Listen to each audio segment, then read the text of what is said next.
it's recording. So just want to thank you all for being here. We'll go ahead and jump right in. If everybody can just close their eyes for a second, and together we're all just going to imagine a world where energy costs are falling and to the point that your energy bill completely disappears. We're all able to breathe clean air, and we don't rely on any external factors to get our energy. You can open your eyes. So this world obviously does not exist yet, but there are some steps that we can take to at least make it a little bit more of a reality. So the reason that we are going to be talking about some renewable energy sources today is ultimately we are facing some problems. So the reason this matters is energy costs are consistently rising. We are facing more and more outages. And as we have seen over the last couple of years, ultimately because of our carbon emissions, we've seen an increase in significant weather events. So what I'm proposing and what I believe the solution is that ultimately we should support and advocate for an accelerating of the adoption of both traditional renewables, but then combining that with modern nuclear energy generation options, just so that ultimately we can have a more stable, cost-effective, and environmentally responsible energy future, okay? So what we'll do is we'll kind of take a step back, take a look at some of the issues and why they're there, and then also we'll move back into the solution and how we can implement that, and then I'll kind of show some what ifs on if we adopt versus if we don't, okay?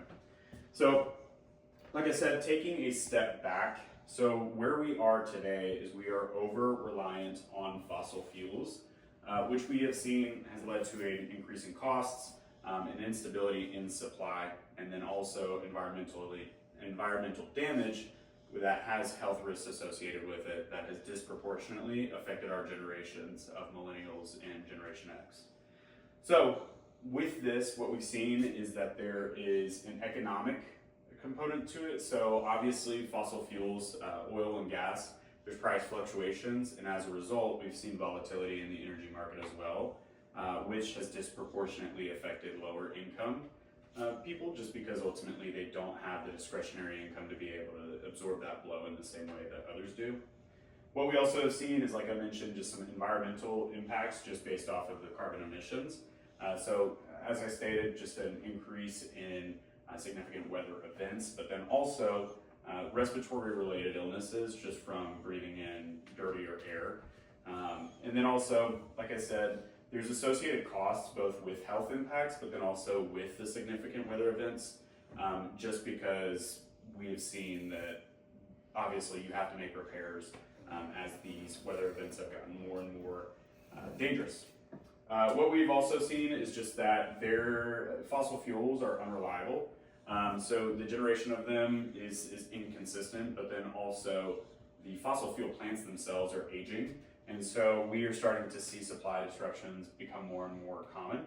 And so in general, kind of case in point is that over-reliance on fossil fuel has led to energy insecurity, okay?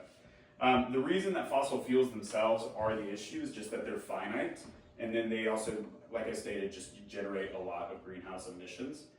So we've seen the climate change, we've seen the health impacts, but then on top of that, we rely on international trade to deliver fossil fuels to consumers.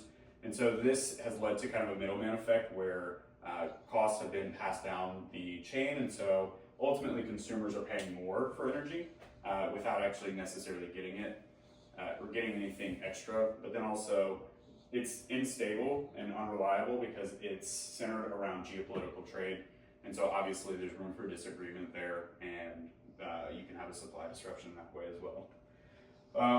The reason this matters for us is that obviously as millennials we have faced higher debt burdens than previous generations, and as far as Generation X, they're at this unique spot where they are starting to have to provide elder care and support, but still provide security for their families as well. And so energy instability has actually just exaggerated all of these issues that we already face. And so inaction doesn't just threaten our immediate financial well-being, but also the legacy that we leave behind for our children and grandchildren.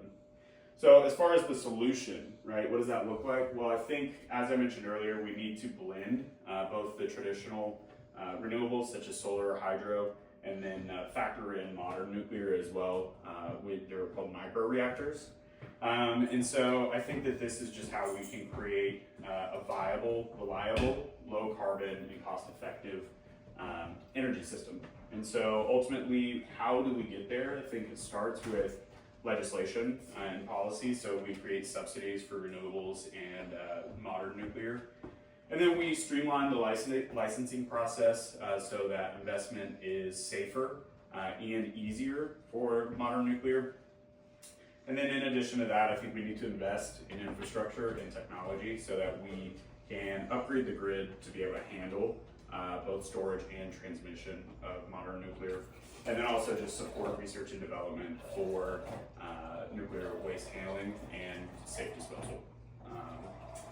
In addition to that, some kind of background or some backing behind it. So according to the Nuclear Energy Agency, low carbon generation is actually becoming cost competitive, and existing nuclear plants are actually the cheapest sources of low carbon electricity that we have. Science Direct, they've done a couple of studies and analysis shows that nuclear has, yes, high upfront costs, but because of its consistent power supply, it actually reduces costs over the lifetime in systems compared to variable systems such as solar or hydro.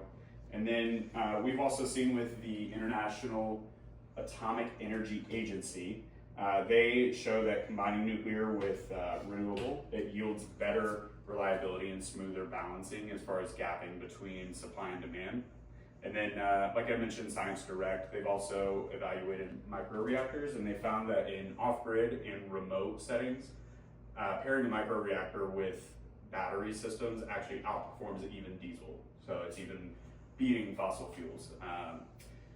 There's a paper, it's called Flexible Nuclear Power and Fluctuating Renewables. It showed that in Europe, about 10% of nuclear power can actually significantly improve system reliability across the board when paired with wind and solar, and then having appropriate storage. So, and if we do implement, kind of like best case scenarios, obviously we'll have cleaner, cheaper energy.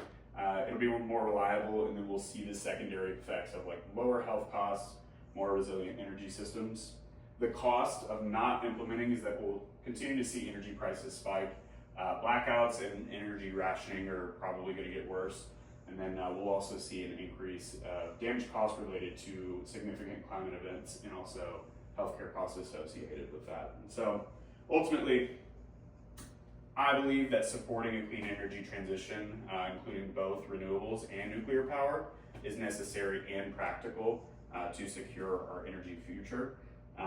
We've seen the problems related to fossil fuel reliance, and I believe this is the solution to be able to secure that future. Thank you.